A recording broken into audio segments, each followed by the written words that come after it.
Hello, and welcome back to the All Things Marvelous podcast. This is our first episode on video. My name is Chris, and today I'm bringing you another exciting edition of the show. Today, I am joined by Anthony Stokes. He writes comics and screenplays. Decay Issue 2 is now live on Kickstarter. Can't wait to get into this. Enough talk, let's get going. All right, Anthony Stokes, thank you very much for joining the pod. How are you doing today, sir? I'm doing fantastic. Actually, just maybe hopefully see Doctor Strange this weekend. Hopefully have a good campaign. You know, a lot of things in the air right now. It's funny that you just brought that up. Yes, I just have to mention that this pod, for all of our listeners and viewers, because we're on YouTube too, there will be no spoilers for Doctor Strange. Don't worry about that. No spoilers. Even though I had a chance to see it already. But okay, lucky no you. Spoilers. Yeah, don't worry. But we can talk about Moon Knight. Have you seen Moon Knight yet? Man, I saw the first 2 episodes and it didn't grab me, and I kind of fall off. And then of course it's like you get that FOMO because you're like, what piece of world building am I can't watch Shang-Chi 2 because of this after credit scene in Moon Knight. So I'm kind of nervous on what I'm missing out on. Right. Oh man, by the time I got to the end of Moon Knight with episode 6, without spoiling anything too much, let's just say I was just as confused as I was after episode 2. And it's like, I feel like now there's just more questions. So there has to be a season 2. I can't see them not doing that. The things have to be expensive though. Like that's always my question is like, I know that Disney obviously has the money, but I mean, it's got to be like 20 million per episode. Like, are they like, is it profitable to make a second season? You know, like, I don't know. It's above my head. Yeah, and it's definitely got the star power. I mean, you know, episode 1 and 2 that you've seen, you saw Ethan Hawke. You know, you got Oscar Isaac. So yeah, they've got the star power for sure. Yeah, Oscar Isaac. I mean, kind of. We're getting to the point where I'm seeing a bunch of character actors, or just actors that I love, like Ethan Hawke or Vera Farmiga, and I'm like, oh, y'all are like secondary characters in a Disney Plus TV show. It's like, oh boy, this is where we're going. Ethan Hawke should have his own. He should be. He should have his own. Yeah, he should have his own. Yeah, he should. Vera Farmiga is amazing. Like she should be her own. You know, so every actor with a union card is going to be in a Disney Plus at some point. You know, like it's just the way we're going. It's just the way we're going. Yeah. Yeah. All right, buddy. So just a couple of icebreakers here too, just to get us nice and settled down. Okay. What is your silliest memory with your best friend? Man.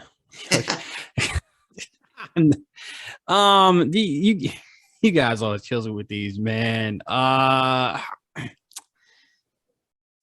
found a list with 100. Don't worry, I won't ask 100, but yeah. Please, man, don't even ask me one, man. Okay, because I never know. So a silly story. Yeah. Me and my best friend James, who actually is he lives with me. He's actually downstairs. We've been friends for like 15, 20 years. And we found a phone at school. We were in middle school, and we stole it. And this is before like cell phones are readily available. Sure. So he's like, he gets it 1 week and I get it the second week. And like neither one of us had like girls to text, like nobody to talk to but each other, but we had to have this phone. And so my friend, he got so attached. He added a voicemail with his name. He was like, yo, it's me, James. You know what to do. So he gets a call and he's like, yo, and the person is, who's this?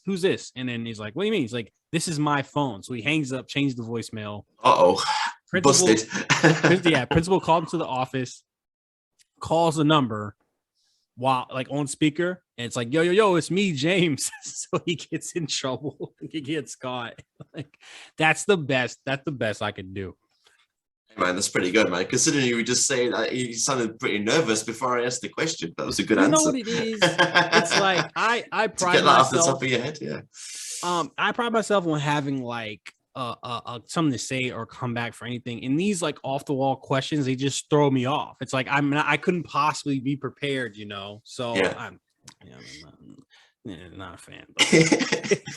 whereas I'm the kind of guy who, let's say if I'm having like a debate or an intense argument with someone or whatever, about even if it's just banter, you know, I'll go to bed at night and I'll be all tucked up and I'll be like, that's the comeback.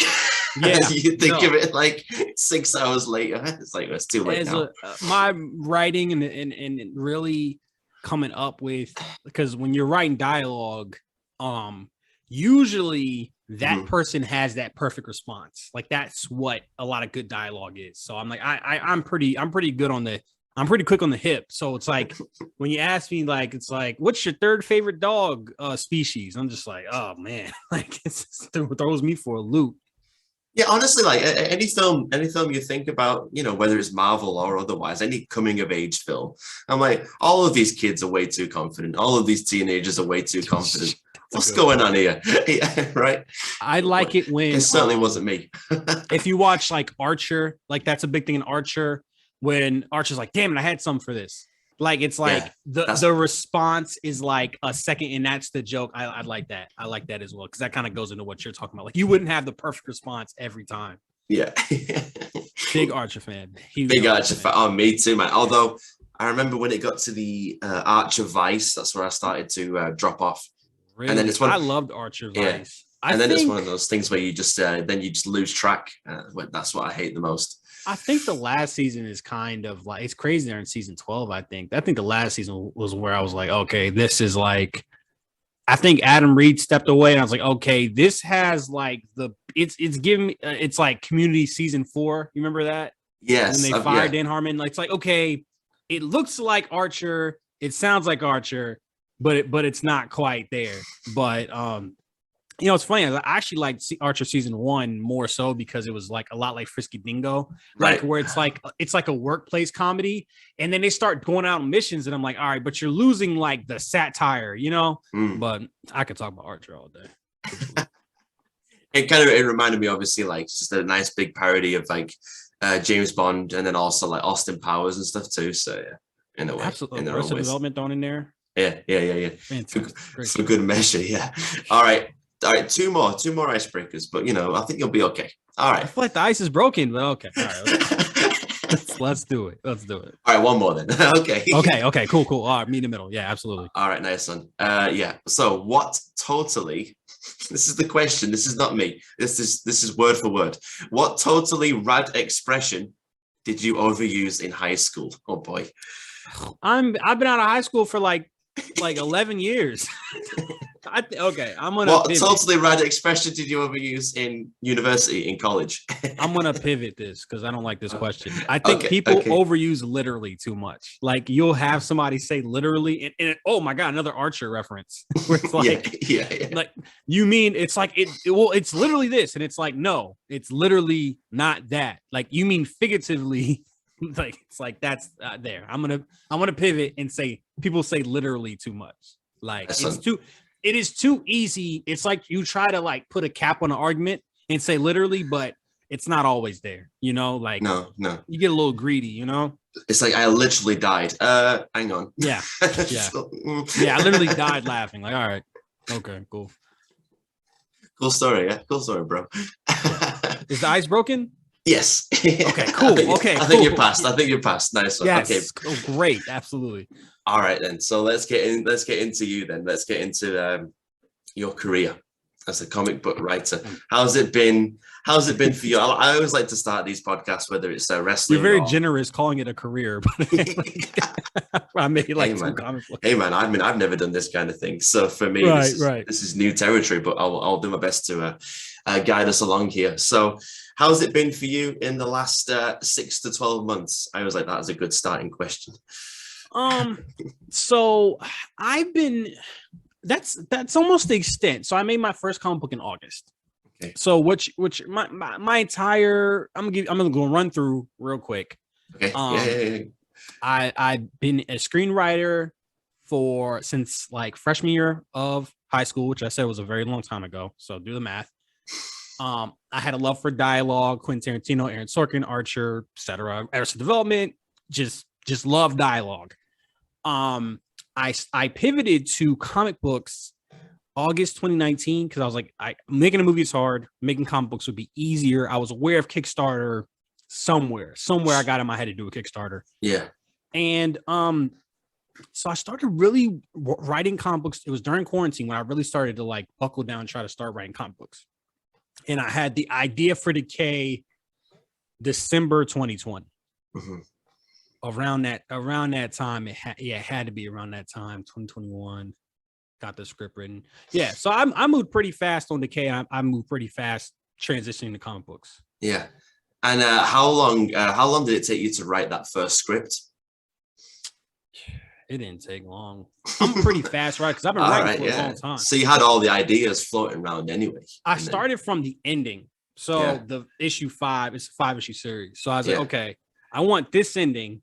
What has to happen to get to it? So I reverse engineered it. That's a good way to look at it. Yeah. Decay unfolds in a way that I don't think another story ever will for me, and it's kind of daunting. It's kind of scary. Okay. It's like you get that first thing and it's like, oh, this is like so fundamentally sound, and then you have to go you got to scale up, you have to have higher stakes, and it's like, I don't know about this one. Is it literally scary too? the making comic books is terrifying. Yeah. It's absolutely terrifying. Absolutely. So you say you got the hashtag on your Twitter bio and you call yourself a horror writer. So have you always been a horror movie fan? No. So I think that's a 2-part question. I wouldn't consider myself a horror writer in that I feel like I can write anything. I love screenwriting, but I truthfully feel that given enough time, I could learn anything. Yeah. Like if you said, I'm going to sit you here in a padded cell, write me a novel or write me a play, and you gave me a bunch of plays, I feel like I could do that. So I consider myself a storyteller. Okay. So I certainly wouldn't pigeonhole myself as a horror writer. You put that in your bio to make it identifiable for people when they see your Twitter. They're like, oh, I like horror, boom, because horror is a very popular genre. Sure. It's made a comeback, right? It's made a complete comeback, horror, I think, over the last few years. And it's gonna sound weird, but there's like a 3rd, 4th, 5th generation of horror that's like really elevated, really character-based, really atmospheric. And funny enough, I think it started with There Will Be Blood by Paul Thomas Anderson. So have you seen that movie? I've heard of it. I've definitely heard of it. Damn, bro. Well, it's very atmospheric, and the score it's a lot of violins, but it's a drama. It's not even a thriller, it's a drama, but the way that it's shot is very much, it's like a horror movie aesthetics. Yeah. And Paul Thomas Anderson is obviously a great director, right? So now 10 years later, you're getting Midsommar, you're getting Hereditary, you're getting The Lighthouse, so it's almost like horror has gotten a lot smarter. Yeah. It's gotten a lot more intimate, a lot smarter, a lot more personal. And that's what I identify with in the genre as it is. I don't think I would ever write just a slasher movie where it's just like, who's going to last? That doesn't interest me. It's just someone going around killing everybody. What interests me is like, why is a slasher doing this? What would make somebody do something like this? What means would you go to survive? Like if I'm writing a slasher movie, right? So that's the it's like that extra logical step that interests me with horror. Yeah, I think those could definitely be the best kinds of stories, the ones that like humanize the killer or whoever it might be, Humanize anybody, humanize something, what I'm saying? Just give me a something more, like, okay, like the killer is killing people, but there's a something extra on top of it, some kind of themes. I mean, I remember watching, you ever seen Tucker and Dale vs. Evil? No, sorry, no. Cabin in the Woods. Cabin in the Woods, yes. Cabin in the Woods. Right. It's like, when you get down to it. Finally, I got one. Man, why are you one of them people that don't watch enough movies, man? I can't stand y'all. Cabin in the Woods, it's like, all right, at the end of the day, the satisfaction is a lot of like it's like the Friday the 13th, right? But it's like, all right, you build a maze or like, you know, and then that's essentially what it is. But the satisfaction is a lot of the same thing. So that's I like elevated horror, I called it. That's what I like to call it. And of course, even with Marvel, you know, Doctor Strange 2 has been billed as a horror film. Have you seen any? Have you seen any of the trailers for it yourself? I don't watch trailers. Okay, because good. At this point, the appeal for these movies has gotten more and more away from what I go to a movie for, which is great dialogue, good characters, fun, action. That's inspired. It's like a lot of fan service. So like, if that's all you have for me is fan service, then I really need to be surprised. And then there's a cameo that's apparently in the second trailer, like not even the final trailer, that is like, bro, yeah. Would have loved to been surprised when I go in and see it. You know what I'm saying? Yeah, I think the only trailer I watched was the second one, and I was like, damn. Okay, but yeah. But yeah, so it's I don't watch trailers, and I'm hesitant because I heard somebody say, "Oh, the Batman is like a horror movie." I'm just like, bro, y'all gotta stop.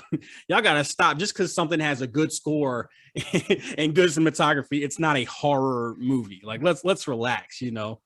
I honestly, not to be too negative about that film, but like, and I've not even seen it all the way through, but the fact with the Batman and the fact that it's almost 3 hours, right? And the fact that they've turned down the brightness even further than they did with Christian Bale, to the point where it's like, you're like, I don't even wear glasses anymore, but if I had glasses, I'd put them on, and I'd be like, what?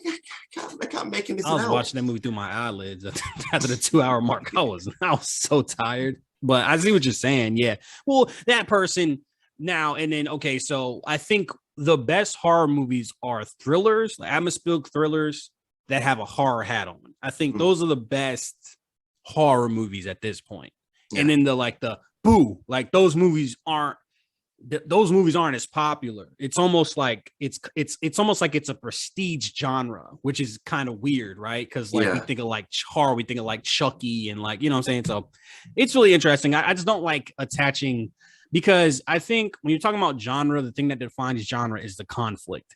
And the conflict in the Batman is like, we got to solve a mystery. Like, it's not like this entity is attacking Gotham, or it's not. So I really didn't like that observation, but I'm not sure why the Riddler wears a gimp mask. Sorry. All right, man. That's literally the first thing I could think of. Yeah, I mean, if we I saw it, I was like, oh, yeah. Okay. That Riddler is like a copy of ripoff of the Dark Knight. It's like photoshopped, and then you throw in the Joker. The Joker from Joker with Joaquin Phoenix. There's a lot of that. Like, it was like, all right, man. Okay, we're doing this again. Cool. And then, the Joker shows up, and it's like, all right, bro. Like, yeah, I can't get away from the Joker at this point. Yeah, a lot of my friends have seen it, and none of them, like I say, none of them had much time for it at all, which has now put me off, which is a shame. But yeah, 3 hours. But yeah, back to we got on a tangent. But yeah, so, yeah, we did. Yeah. So I wouldn't consider myself a horror writer. I would consider myself a writer, but for marketing purposes, I label myself as a horror writer. All right, nice one. Good. That rounds it all up in a nice little bow there. So how about like the inspiration? Where did the original inspiration come from for Decay? So again, I came with the end first, so I can't really get into it. But I'll say a lot of it was like personal dread that I had gone through and grieving that I had gone through. Okay. Staying alive for somebody else, which is you have somebody else and you try to hold each other down. I want to make a movie. Like my goal is to make a movie, and I'm so thankful for everybody that reads my comic book, but it's not the same as like having my dialogue on IMAX. You know what I'm saying? Like it doesn't scratch that itch. So I'm like, I want to turn this into a movie. I'll set it in New Orleans. And that's kind of like kind of cynical in that way. But a lot of it was, again, the marketing angle, and then the grief, just grief. essentially. Yeah. Just sadness. Just sadness. Good stuff. Well, it's some great themes, from what I've seen of the first issue, and now you've got the second issue live on Kickstarter. So how's that all going at the moment? Is it you progressing nicely for issue 2? My phone. Let me see. Let's see the live numbers. Yeah. Let's see if it. I think I'm doing good for it being like a couple days in, but the thing with Kickstarter is it's like it's a marathon. So I'm sure a lot of people will look at this number and be ecstatic, but I'm just satisfied right now. Do you ever just sit in bed and just look at your phone and just see the numbers maybe slowly going up? And it doesn't go up, bro. I'm telling you, it doesn't go up. Like it just stays. No, it's torture. I mean, to be honest, like it's almost like it's like a marathon. Like you almost have to train yourself. Like, so I planned a lot of interviews ahead of time. We talked about having an interview like months ago. Yeah, I believe. Yeah, like April. Yeah, like mid-April. Right. And people looked at me crazy because they were like, why are you trying to set this up in a month? Because I'm like, I pretty much have a podcast or a Instagram live or a Twitter space every day throughout the campaign. Nice. And I was like, also, like, you gotta schedule in some distractions. You gotta schedule. That's why I'm not even excited for Doctor Strange. I'm excited that I can't check my phone for 2.5 hours. Right. Like, you know what I'm saying? So like that's worth the $10. Like that's worth the price of admission. So it is a mind game, you know what I'm saying? And the thing about Kickstarter is I don't know how many you've backed, but like it's called a plateau and it just gets dead in the middle of it. It just flatlines. It is scary, man. It is. And you're like trying to resuscitate it, and you're like, please come back to life. And I'm like, man, yeah. I mean, basically, you got to start reaching out to people and stuff like that. And then the good news is that at the very end, it'll kick up. So it's like a valley, and the idea is to make the valley as shallow as possible, essentially. Yeah. And so what point, ever since you joined Twitter, what point did you start to see your followers kind of grow as well after the release of issue 1? No, issue 1 was out in August. So I got serious about Twitter in January. It was January the 1st, because I remember I saw a bunch of top 10 lists for comic books, and Decay was not on a single one of them. And wasn't even in the thought process for a lot of them. And in my head, I'm like, I'm gonna scroll through and like maybe, but I know it full well. Like I didn't send it out to Twitter, so that told me like, all right, I have to. This is where I need to be at. You know what I'm saying? So, I don't know how people feel about this morally, but there was a Twitter account with 5,000 followers that was an indie comic account, and I just went and followed like 200, 300 people at a time, and they followed back, and then I got the bio ready. What really set it off was Twitter Spaces. Twitter Spaces are a great marketing tool because you get to get out there, you get to meet people, you get to attach a voice and a personality to the profile. Yeah, and that was huge. So, if I'm in the Twitter space all day, I'm expecting like 20 followers. Yeah, nice. Nice. Like 20 a day. Yeah. Well, not 20 a day because I'm not in a Twitter space every day. Okay, but like let's say I'm in 2 a week. Right. And and the followers don't necessarily equate to engagement, or they don't equate to off-site traffic, but they do equate to reach, which then equates to engagement, which then it's like a dilutes all the way down to like getting stuff like off-site. So it just snowballs, right? Yeah. No, it's the opposite. It's like a big snowball is your followers, and then and it gets smaller. And like maybe 100 followers, you'll get one person to click off site. But I feel like that's the goal. Step one of any kind of campaign, any kind of like marketing is to get eyes on it at least. Any podcast or anything, But I've found Twitter to be so useful, especially for I have a wrestling podcast too, and it's like super useful because the community is there, like everyone's on there, all the wrestlers are on there, so it's just really easy to reach out to people, and people have been really cool. On that one, it's a little bit longer. It's a little bit longer with this one, and I've been very thankful for yourself for reaching out, and I have another one scheduled and I've had a first episode too.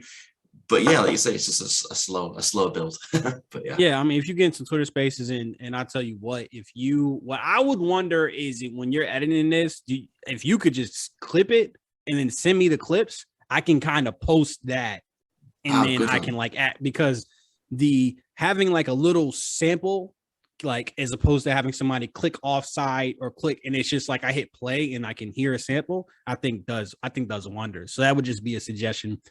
I have a lot of super talented friends. I'm really interested in like marketing and distribution and such. Yeah. So I feel like it's necessary to kind of learn these little things, like these little tips and tricks and stuff like that. For instance, I don't know if you saw my tweet earlier, but I have my tweets where I post my Kickstarter link, and I had my tweet where I said, who wants to back my Kickstarter without the link? And then a couple people were like, hey man, you forgot the link. And I was like, I didn't forget the link. You tweet smart. Yeah, you tweet that, because when you tweet with the link, it gets throttled down because Twitter doesn't want you to make money. If I reach all 2,000 of my followers every time I tweet, I don't need to pay for ads. But if I tweet that without the link, it's going to get more impressions, which going to increase engagement. And I had to hit people. I'm like, bro, I'm not stupid. I understand Twitter. Twitter I have locked down. That's easy. But it's things like that. It's like you gotta, like, that's what I like about marketing is it's like little, I can't draw. So like I'm largely, I don't want to say I as a point in the creative process where I can't really do much. Right. You know what I'm saying? So this is where I can, okay, this is the creative thing, like the podcast or the whatever is like cool. But what defines you is your marketing. Like that's what really like you can put your stamp on things. Nice. So yeah, so have the full episode, which I'll do, and then make a few samples. That sounds good. I would love to tweet that out, but I can't. I'm sorry, I can't edit them shits. I'm sorry, I'm so busy with this campaign. You know, like I feel bad to put the onus on them, but I think it's just something to do anyway. Like, and then you can put that on Instagram, TikTok, Facebook. Like it's multi-platform use, especially on TikTok. Like that's a big one. Nice one, man. Thanks. Awesome. Good stuff. Okay. So how was the process? Can you explain the process for how you found the other members of your team for Decay? Sure. So right now I'm working with this guy, SK. He's fantastic. He's like kind of like my mentor, super helpful. And he's been lettering. He's like the veteran of the team. It's not a big team. It's just me, another guy. So he's super helpful. He does a lettering. I love the art style. It's very Walking Dead-esque. You know the Walking Dead comics. That's the kind of. I hate those comics. Those things are so damn ugly, bro. I know what you mean. Like the blood. No, I got you. Yeah. My artist I met through Reddit. Okay. So we've been working together for like probably about 2 years now. So nice. We, yeah, no, absolutely. So it's pretty tight knit. I don't work with a lot of people. I mean, I might. My artist doesn't speak English; they speak Portuguese because they're from Brazil. So people keep telling me you need a letter. I'm just like, bro, I need to no, I'm not about to complicate it. I'm not about to gum up the process. You know what I'm saying? Like SK is kind of like the pseudo editor, and he's happy to help. Luckily, so I'm very fortunate that I have like somebody who's a senior that can kind of like give notes and kind of touch things up. Yeah. So what can you share with us about episode 2 so far? I sent you the press kit. You could have read it. You didn't read it? I had a glance through just before. Oh my God. It takes 15 minutes, bro. Oh man. I would say the biggest thing about issue 2 is the technical improvements. Mm-hmm. I brought on SK, and no disrespect to my previous letterer, but just more experience, more like some gorgeous fonts. Okay. Like there are pages when the writing comes through and the lettering comes through and the art comes through on some pages where we're all firing on all cylinders. It's gorgeous. It's nirvana. Nice. So the technical advancements, I look at Decay, it's 5 issues, but I don't look at it as in it's like 5 different stories. I think I look at it like one big story split up 4 times just because of the medium. Yeah. So if you like, I would say if you like a human, like it's like an adult comic book without being like adult. You know what I'm saying? Like it's got like blood. It gets bloody, but it's not like gratuitous. You know what I'm saying? Like it's not like it's Friday the 13th level. Yeah. Yeah, it's not like a Frank Miller comic book. It's not like an exploitation, which those things have their place 100%. You know what I'm saying? Like, though I'm not knocking those, but this is not that. You know what I'm saying? Like, I had my grandmother, my poor grandmother, who loved to support me, read it right in front of me. She was like, "Oh my God." I was like, "Oh." Oh man. So like I can't imagine if it had like nudity and stuff like that, which again is totally cool, but that just wasn't what I didn't want to distract. I didn't want to distract from the story. Like it's all about the story, you know? All right, nice one. Yeah, good answer. And how about like, so, I've spoken to a few writers, not too many so far in this podcast, but hoping to do it more and more. How do you find, what way do you deal with writer's block at the moment? Do you ever experience it? I don't get writer's block. I've been writing for too long to have writer's block, and which sounds like braggadocious, but it's just a fact. Like, like I've been writing since I was 14. Like I've done more writing than anything, you know what I'm saying? So, and I think a lot of people have writer's block, or here's what I will say. I don't look at writer's block as in I have a lot of ideas, but I'm good at compartmentalizing. Like, okay, this idea isn't ready. I'll get information. I'll kind of it'll be in the ether, and I'm just like, okay, once it materializes, all right, cool. I write it down. Boom, boom. If it's not ready, then I'll work on Decay. I'll work on this, that. And I think that having a lot of different projects that you can work on is helpful. But also, I think a lot of writing advice, there's like a lot of, I don't want to say bad advice, but there's a lot of advice that's more motivational than practical when it comes to writing. I always joke about like, hey, when you write, make sure you you drink 8 cups of water that day, and make sure you take a big breath of sunshine, and it's like all this stuff that doesn't even teach you how to actually write. So when somebody steps in front of the page and look at a blank page, it's like, what do I do? Like, what am I gonna do? Like, nobody's taught me how to deal with this. You know what I'm saying? So I have a lot of practical knowledge because I didn't go to film school. I didn't go to creative. I had one creative writing class. Right. So I'm self-taught essentially. Like I watched a bunch of movies. I watched a bunch of video essays. I've written a bunch. And when you don't have peer reviews, when you have you have to become real self-reliant. When you don't have an editor, like I had an editor for a script, like once, and it was fantastic. It was so cool. I was so happy, and that fell through. But for instance, as far as practical writing advice, and I've been saying this whenever I start writing a story, like I'm about to sit down and work on a new comic book series right now. Okay. I write 100 facts about the universe. Right. So you will build it. Yeah. Characters from America. He's this, that, and you just write that. And then what that does is that it fleshes out the backstory, the characters, the universe, all that stuff. That's not the kind of stuff you see on Twitter. You know what I'm saying? Like, so it's I think it's hard to be a writer right now, even though it shouldn't be. Like, you have every resource, you have masterclass, you have Google Docs, you have all these things. It's never been easier, but it's never been harder because you're opening up the floodgates for everybody, and obviously that's good, but you're also opening up the floodgates for people that don't know what they're talking about. Right. Or they're only giving advice that, again, is like it's like introductory advice, like, hey man, just sit down and write, man, it's not that big of a deal, which is true, but okay, I'm writing, what now? You know what I'm saying? So what would you say, who would you say is the best storyteller ever in writing? Do you have a personal favorite, someone you've maybe followed your entire life? No, I feel like I would have to say Shakespeare, but that's not what you're looking for. Shakespeare. I would say you'd have to say Shakespeare, like, you know what I'm saying? But I would say he was great. He was great in his day, but not now. He's been pretty quiet lately. Yeah, that guy. He kind of fell off, didn't he? I would say Aaron Sorkin is the best dialogue writer. I would say pure screenwriting. Man, I mean, it's just hard. It's just so hard, novelist. I mean, and I'm not an expert on novels, so I don't know.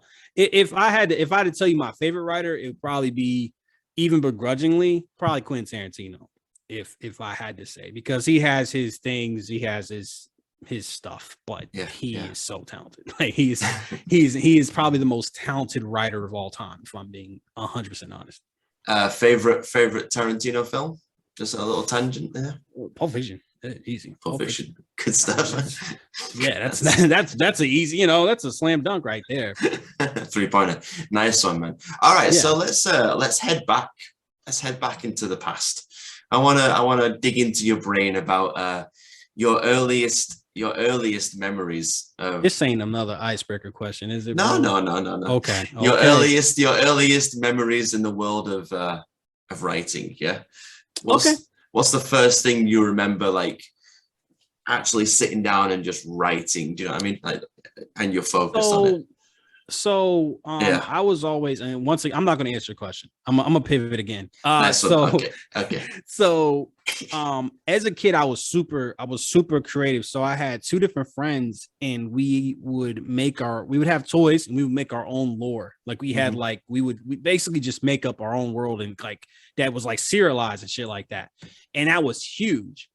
And then when I would go to bed at night, I would just basically write fan fiction. Like I would insert myself into the Harry Potter universe because that was popular at the time. I would insert myself to Pokemon, you know, like, so I haven't been physically writing. Like I probably started physically writing like probably freshman year, but I'd always been like writing internally, like since I was probably like 6, 7, 8, probably younger than that, to be honest. Well, not younger than 6, but like, I think when I was 7, was the first time. Yeah.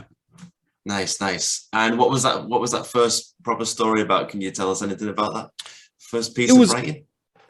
Well, like I said, it was just like basically like fanfic in my head. Okay. And then like just like playing with toys and stuff like that. It was fun. It was lit. Like it was the best time of my life. You know what I'm saying? Like I genuinely love just coming up with stuff and like bouncing ideas. Like it was almost like I had a writing room or some shit. Like I was like 7. You know, it was crazy.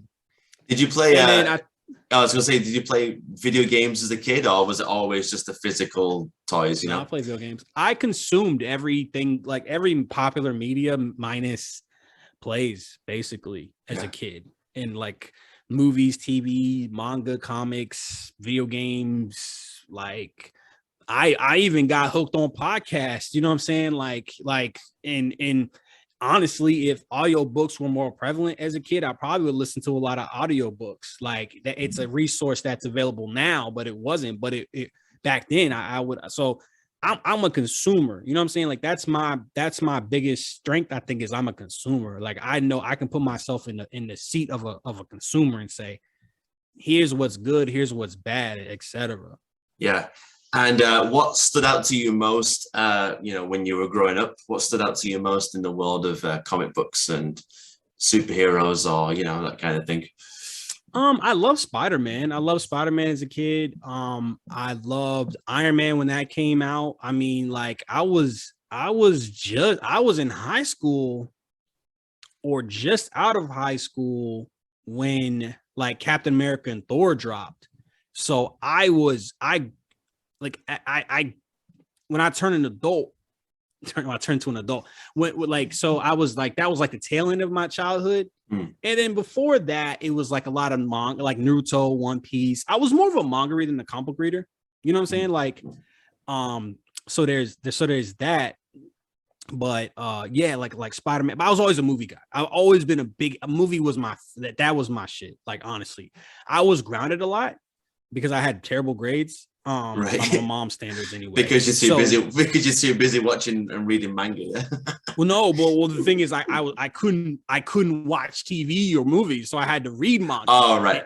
Yeah, so it was probably the best thing for me, like, because I'm like, okay, cool. Like I had to work a different side of my brain. So 15, 20 years later, when I'm writing a comic book, I understand the medium because I lived and breathed it for a decade and a half, Speaking of the reading and having to work your brain a bit different, that was the thing, wasn't it? I think that was the tweet you put up from Ridley Scott. Was that on your wall or someone else's wall?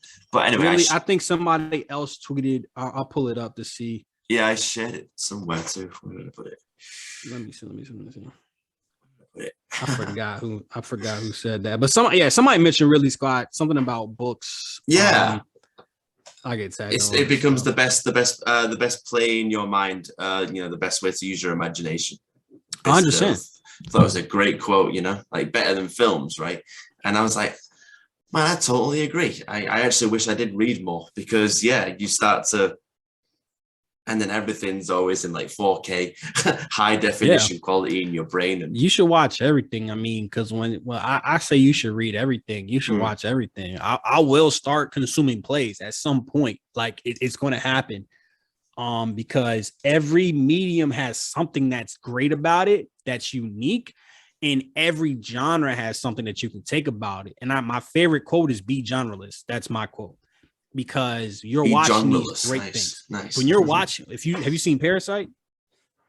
Yes. Okay, you've seen Parasite. Okay, that is a shade of everything. It's a horror movie, thriller, comedy, social commentary. Like, so if I'm writing something and I'm writing a horror, and a funny scene right here could really help tie this together. It could help lighten the tension a little bit.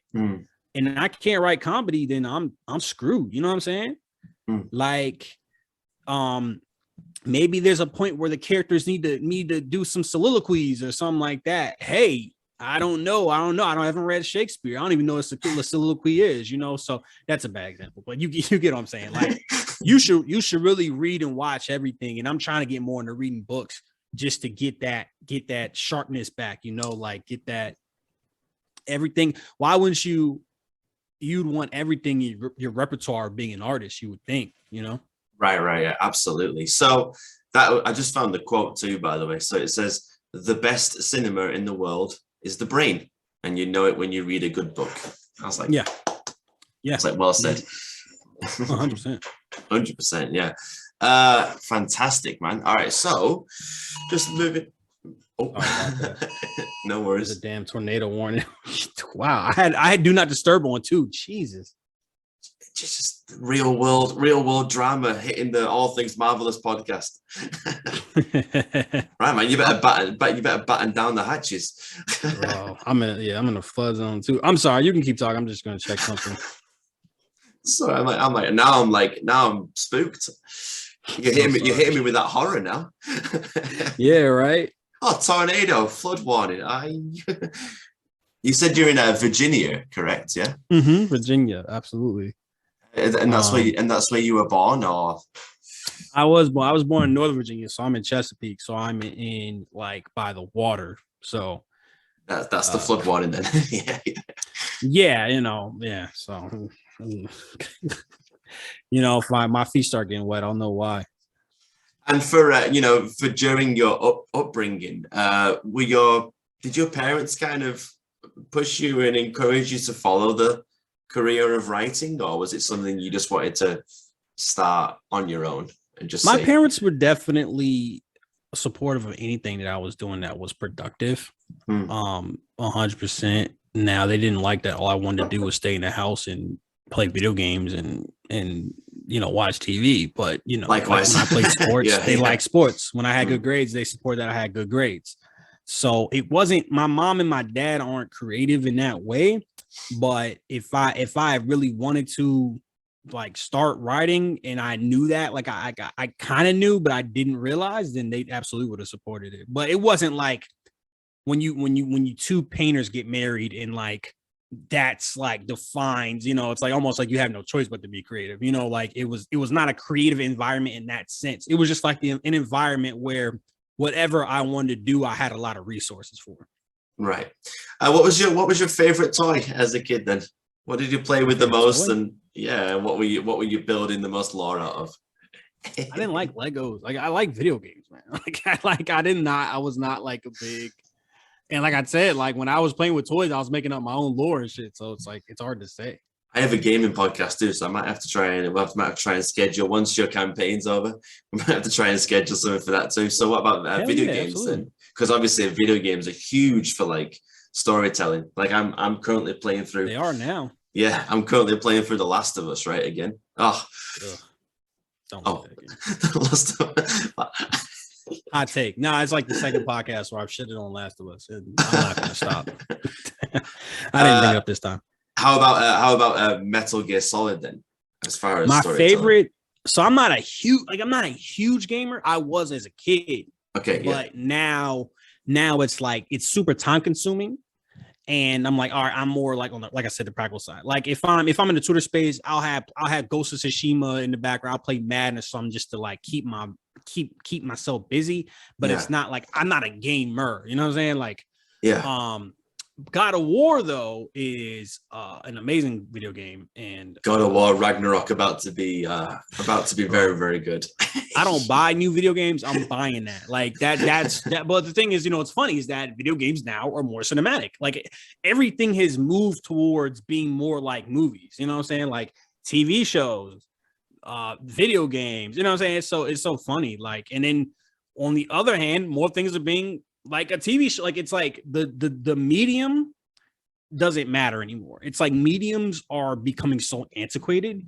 And I think it started with the MCU. Like the MCU is definitely like one of those things that was like, all right, it's the Wild Wild West now. You know what I'm saying? Like, and it's just so they're finally like 13 years later getting into like these pseudo TV shows that are really kind of like miniseries that are kind of like movie. Like it's like, like it's all blending together, which is beautiful. Which one have you kept up with all of the Disney Marvel shows? No, okay. No, sir, I have not. I'm not a huge fan. Like, okay. I WandaVision, I thought it was okay. Like I didn't like the ending, but I was like, all right, this is cool. It has some novelty. Leads into Doctor Strange too nicely, but yeah, no more Loki was kind of like I across the board, I think they're all like just okay. But Winter Soldier and Falcon, I thought had some really bad moments. Like when he's like this at worst officer in the Air Force, like special forces in the Air Force, but like an Avenger who saved the world like twice, can't get a loan for a boat. Like that's what we're going with. And it's like the MCU is like kind of like in this weird spot where it's like, okay, we can comment on like the blip, right? Like, so people understand like all this, but then you also want them to have like problems that are like so down to earth, it doesn't even make sense. You know what I'm saying? Like, it's I would say too grounded, maybe. It's buckling under its own weight. You know what I'm saying? Like, essentially, because in a world where you understand what Thanos is and what he did, all bets are off. Like you shouldn't be skeptical about anything. You know what I'm saying? Like you should, you know what I mean? Like that was part of my problem with the ending of No Way Home. Like, why don't you just tell them that their minds got erased? They understand what Thanos is. Like stranger things have happened. You know what I'm saying? In this universe. So it's like the stakes are going up and then the logic is going down because you can't, it's hard to keep track of it. And here we are. So we'll see about Doctor Strange. I'm cautiously optimistic. And they're saying the first thing, look into the future before we talk about what's next for you as well. I've seen some tweets recently and people talking, the next 10 to 20 years of the MCU is set. How do you feel about that? In 20 years' time, do you think anyone will still care about the MCU? Yes. Yeah. Yes. Yeah. They have all the resources. They could in 10 years they could stop and wait 10 years and then it's nostalgic. I mean, they're already nostalgic. Like they're already cashing in on nostalgia from movies that aren't even 10 years old. Like Shang-Chi, right? Shang-Chi obviously harkening back to like Iron Man 1. I don't consider that. I don't mind I like the references. I like that, like, oh shit, like this small moment, y'all took this small moment and then built it up. And then I'm like, oh wow, that's really cool. But I don't like the whole like, remember that thing that happened in Iron Man? Like that's the kind of lazy shit I can't stand. But like for instance, in Far From Home, when they bring back that guy from Iron Man 1 and they bring back the barf, you're like, wow. So you had a plot point and then you just kind of just dropped the mythology in. You know what I'm saying? Like that's the good shit right there. But don't stop the movie to be like, you know what I'm saying? So like it's all about the story, you know what I'm saying, for me. Absolutely, But yeah. to answer your question, I don't think it's going anywhere. And they're set up for success. I mean, they're set up. They're doing the Young Avengers right now. You know what I'm saying? Like they're working on that right. Even I'm not even plugged in. Like even I can recognize that. So Yeah, Kate Bishop at least, and a few others in there so far. Kate Bishop. They had Ironheart. They from she was in Captain Marvel. And again, I don't know. I'm speaking generally. You had Wanda's kids, which I don't know if they're real or not. I don't know. Who knows? Who cares? Even? So yeah. That's so, almost dangerous territory. They have, and in worst case, you just do a reboot, like, or you do a soft reboot with the multiverse. So they're gonna be okay. I mean, they could do an alternate. They could just take the what if premise and just make those entire phases. Which so it's from a marketing perspective, it's genius. Yeah.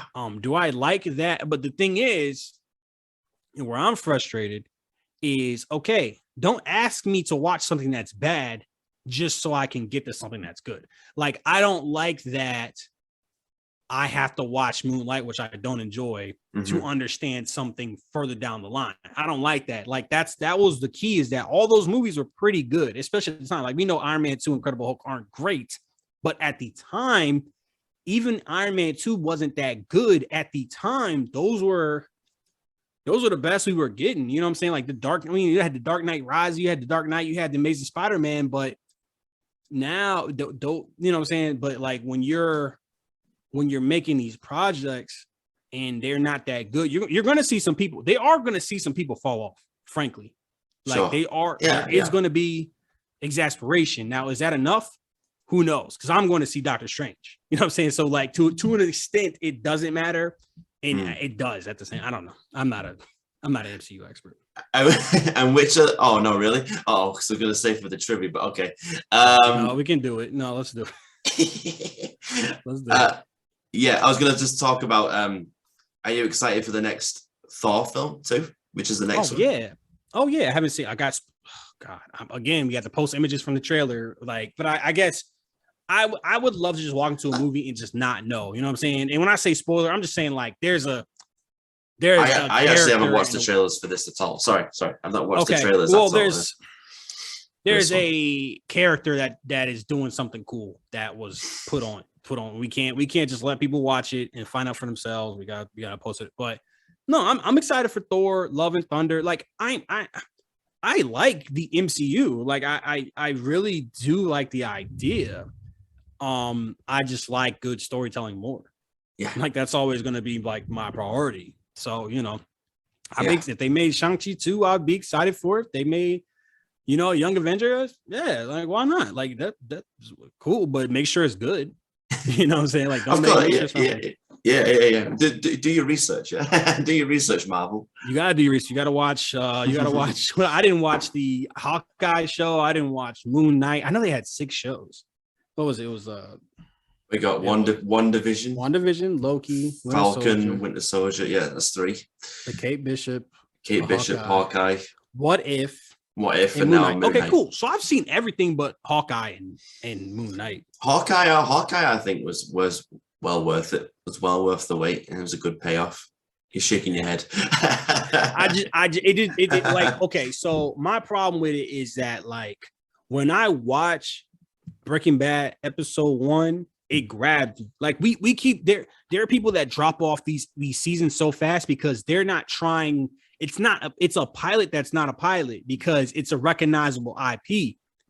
So we don't have to stuff it full of world building and storytelling and great dialogue, all this stuff, because hey, this is a trailer. Like my problem with the MCU now is that the MCU now is what people claim the MCU used to be, where it's just trailers for other movies. And we were getting Guardians of the Galaxy. We were getting Guardians of the Galaxy 2. We were getting Thor Ragnarok. We were getting Infinity War. Those aren't trailers. But now we're getting No Way Home, which is a greatest hits album, like we're getting these Disney Plus shows that are in an age where if it's the golden age of television, this is like television writing that is like 10 years behind. Right. What I've come to expect. I need every show to be trying to be the next Breaking Bad. not in tone, but in storytelling. You know what I'm saying? Like in quality. You know what I mean? Mm-hmm. Because I can watch. There's more good TV that you can possibly watch. Like I need to finish Severance. I'm watching Atlanta right now. I'm watching Jujutsu Kaisen. You know, Attack on Titan is still going. You know, like there's the wonderful Miss Mavel is still. You know, it's like there's too many good things. Why am I going to stop watching these great shows that have their own merit, that are people are working hard to make, to watch something that, frankly, is just okay compared to the other stuff. You know what I'm saying? Like, yeah, I get you. That's where I'm at. And people keep saying like, oh, it's phase 4, it's just starting. It's like we're 6 movies in. We're probably five movies in. Yeah, it's and 6 TV shows in. What are y'all talking about? This is the same amount of content as phase 3 and 2 probably combined with these Disney Plus shows. Sure. But I'm like, okay, I'm gonna be an old man with a walker. Like, oh, finally the phase 4 is over. I can say it sucks. You know, like it's like, why are we defending the Titan that is the MCU? Like, why are we like putting on the superhero cape for this thing that's essentially too big to fail? You know, like we need to defend me. Like I'm the little guy. You know what I'm saying? Like what? Yeah. Yeah, and I understand. Yeah, there should be more opportunities for people like yourself. Because we have to hook you. I have to hook you immediately. Like I don't have the opportunity to say, oh, you know, this is Spider-Man, and then it's like everyone. This is the phase 1 Decay, but if you wait 4 issues, it gets really good. Like I can't do that. Like I can't. You can call Decay. I would call Decay 1 and 2 good products, and it's still hard to get people. I give the PDF away for free. People don't read it. You know what I'm saying? So it's like. Part of it is creator angst, but also part of it is like, bro, this is not hard. You have all the resources in the world. Like you have everything. Why are you not trying harder? You know, and I don't know. Is it like the studio saying to me, the Disney Plus shows are supposed to be like, okay. Did you hear that? Is that the tornado? That's the thunder. Oh, wow. Okay. Yeah, it was supposed to be like, we're going to do the Disney Plus stuff is the stuff that we can't have in the movies, you know, but what it essentially is, aside from What If, is this is stuff that's not really good enough for a movie. Like, so like, and it's like, you're not taking no risk. You're not, except making Sharon Carter a bad guy, which is weird. It's just so bad. Like a little bit. And I'm not being an entitled fan. I just don't. It doesn't make sense. What have you shown me of this character that she's capable of being a bad guy? You know, it's stuff like that. Kind of the Hydra thing, right? So working in the shadows and deception and whatnot. But it was still she fought against Hydra. Yeah, but you know, like. What do they call it? Double agent, I guess. But like, you know, a double agent. She's gonna be bad. A quadruple Why would she agent. risk her life? It just doesn't make sense, bro. Like nothing we've seen, and it's Sharon Carter. Did I say Sharon Carter? Is that it? Yeah. Damn. Yeah, that wasn't it. So tired. Yeah, the Carters. I don't know, man. I don't want to go on there. I think you wanted to have an MCU discussion, though, right? Yeah, I mean that was great. That was great, man. Okay. But we'll do some trivia and then we'll get back to the future for you. Let's do it. Yes. So it's trivia time. That's my cue to play the music. Trivia time. Okay. Right, here we go. All right. Right. So your trivia today, Anthony, on this marvelous podcast. Your trivia is: can you pick the films of the MCU in order of release without making a single mistake? Bro, I don't know if it, bro. I know it says. I don't you know. want to name 30 movies? All right, bro. And I know it says. And I know it says a single mistake. But obviously, I will. So we'll do like, if you get it right first time, we'll do like 1 point. Yeah, you get 1 point. Okay. And then if it takes you 2 tries, 0.5. You know, half a point. Iron Man. Okay, right. So yeah, I need to click on it here. So yeah, ding ding. But that's 1 point. Okay. Incredible Hulk. 2. Iron Man 2. 3. Thor. 4 points. Captain America: The First Avenger. Excuse me. 5 points. Yeah. Next. The Avengers. Mm-hmm. Iron Man 3, Yeah, that's you're up to 7 so far. Good. Thor: The Dark World, Yeah, 8. and now this is where it's This like is where I messing get me up. it, for me as well. Yeah, I was testing it out. I'm gonna earlier. say- for me, it got a little bit scary. I'm gonna say Winter Soldier. Winter Soldier, correct. So that's 9. Guardians. Guardians 1. Yeah. 10. 18 to go. I'm gonna say Age of Ultron. Age of Ultron, correct. That's 11. Ant-Man. Ant-Man. Marvelous. That's 12. All right, so after Ant-Man, damn. All right, so that's 2015. So we're into phase 3 now. Yeah. This is wait, that's phase 3. I know we're in phase 3 now. Like after Ant-Man, it's phase 3. Okay. All right. Yeah. So, damn. All right, give me a second. All right. Give me a second here.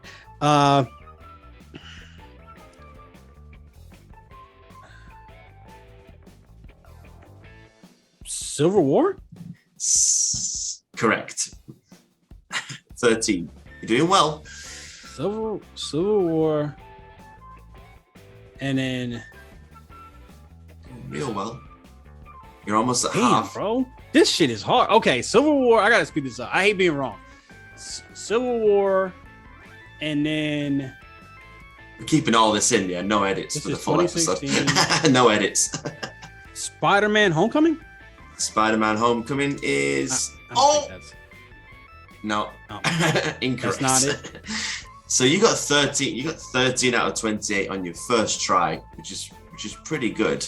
Give me the So- one after Civil War. Give me the correct one after Civil War. So let's get one. Give me 1 second.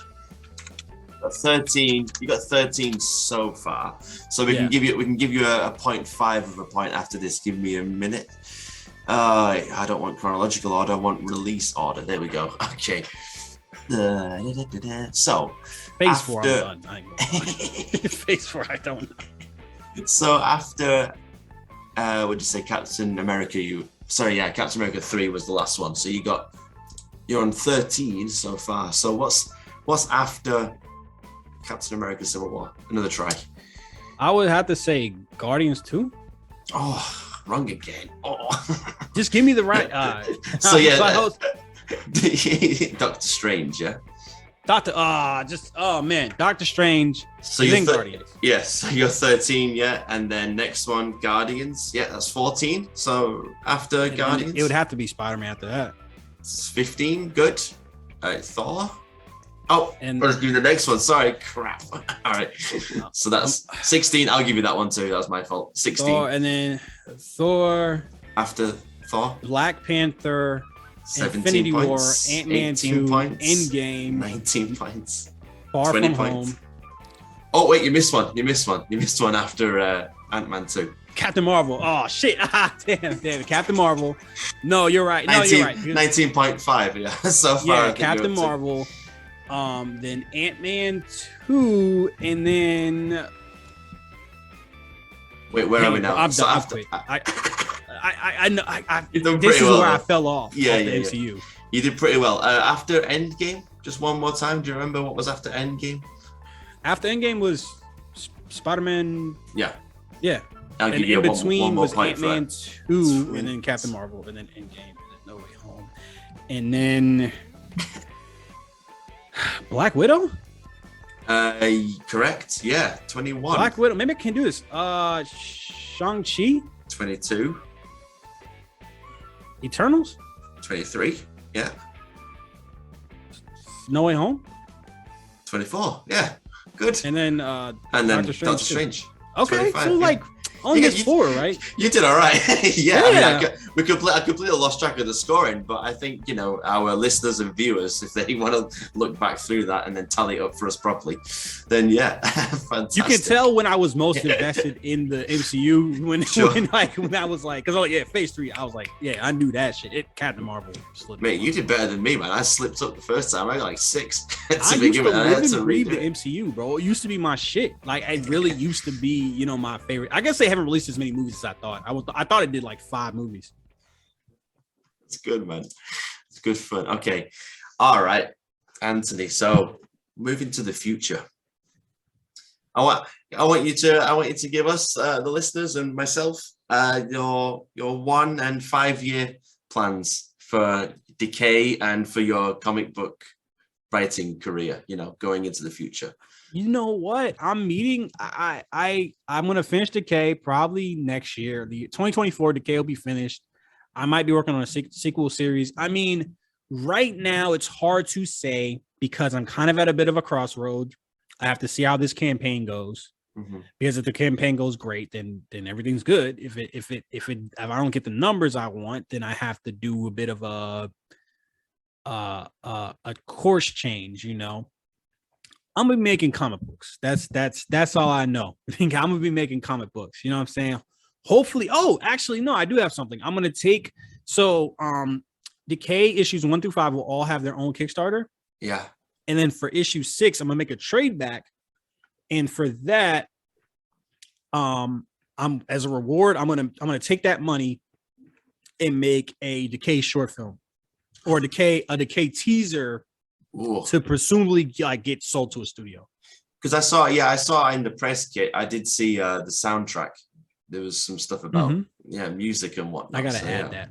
I gotta add more to that. So you would put that stuff. You'd put that stuff into the short TV show, the short teaser. I think it would be like a last time on, but obviously there was no last time. But just catch you up, something really brief that's like kind of fast paced, hopefully be 5 minutes long, and then people's reward is the whatever leftover comic books I have, and then the trade back. The trade back is gonna be cool as hell. Like, I can't wait for the trade back. You know what I'm saying? Nice, man. Hey, man. Well, it's clear your passion is so vast and you're so knowledgeable, and you've taught me a bunch today, actually, to be fair. So thank you very much. I'm glad. Yeah, especially when it came to the sampling. And in the future, I do need to read the press kits. So yes, absolutely. That's what they're for. You're the press. Yeah, man. And it just I think that just showed to me straight away even your professionalism, and I need to catch up. So yeah, it's a bit of like accommodation because I don't want to be too straight. I like I said, I do consider myself a good guest. I want to be the best guest possible. So a lot of times it's like, all right, I like to be like, I'd like to throw out some hot takes, kind of do a little heat check, just feeling like, okay, how much can I get away with on here? But listen, man, this is a really fun podcast. I'm glad we could set this up, man. And like I said, just clip this and I'll post it. I'll post it here. I'll post it on TikTok, Instagram, all that stuff, man. So I might have to clip the tornado warning. That was that's some real world stuff right there. That was crazy. I had do not disturb on, bro. Like, I'm doing business. This tornado ain't stopping shit. Okay, final question, before we wrap up. So at this point, and I'm going to say it again because I believe it is a career and it's going in the right direction for you. So at this point in your comic book writing career, Anthony Stokes, what are you most grateful for? I'm very grateful for my family who has embraced me, and honestly, without them, this campaign probably isn't going to fund. So I'm very thankful for my family who has embraced it. You know what? When you hear, because when you hear comic book, and my personal life is going pretty good. I've been pretty successful by traditional standards, but when you hear that your child wants to make a comic book, and not your child and your grandchild and your nephew, you could be skeptical. You could have some things to say about it, but they embraced me 100%. So I have to thank them. Fantastic. That's what I'm grateful for.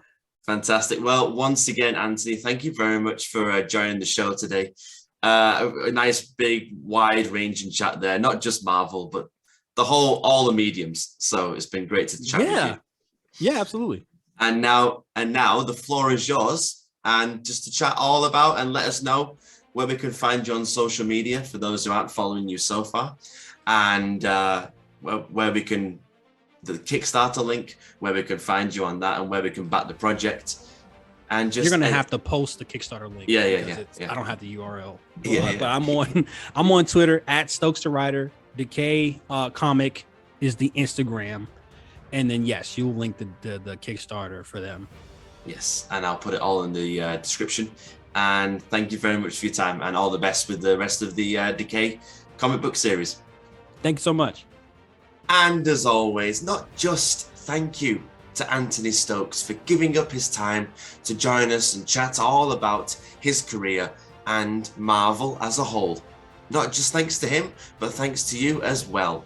If you enjoyed what you saw, please give me a like, a comment, a subscribe would be great too, and ring-a-ding that notification bell in YouTube to stay notified for any future uploads. Thanks very much, and I'll see you in the next episode of the All Things Marvelous podcast. Bye for now.